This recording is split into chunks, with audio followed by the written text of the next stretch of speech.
Irani Apple వచ్చి 13.50 friends. చూడండి mall అయితే టాప్ ఉంది. ఇది ఒక 5 బాక్సులు తీసుకున్న ఫ్రెండ్స్ ఈరోజు. మాల్ అయితే టాప్ ఉంది చూడండి. మీకు డ్రైగన్ కూడా చూపిస్తున్నాయి చూడండి. డ్రైగన్ వచ్చేసి 8.50 ఫ్రెండ్స్. 800 ఇస్తుంది. అదొక 2 తీసుకున్న ఫ్రెండ్స్ చూడండి. అదేవిధంగా వైట్ అంగూర్ అయితే బాగుంది చూడండి. ఈరోజు వచ్చింది ఫ్రెష్ మాల్ చూడండి. టాప్ ఉంది మాల్ అయితే. అదే బ్లాక్ కూడా ఉంది. బ్లాక్ అంగూర్ చూడండి.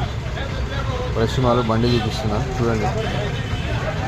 ఇది వచ్చేసి 2-3 బాక్సులు వేసిన ఫ్రెండ్స్. ఈరోజు అయితే గిరాకీ అయితే బాగానే తక్కువ రేట్ ఇస్తున్నాను అన్న. ఏం రేట్ అన్న వైట్? 850. ఎన్ని కిలోలు ఉంటాయి? 10 కిలోలు ఉంటాయండి ఫ్రెండ్స్ చూడండి. అమ్మా 850 అంటే చూడు. మాల్ టాప్ ఉంది మాల్ అయితే. అమ్మ బ్లాక్ అంగూర్ కూడా ఉన్నాయి. మాల్ ఉంది చూడండి.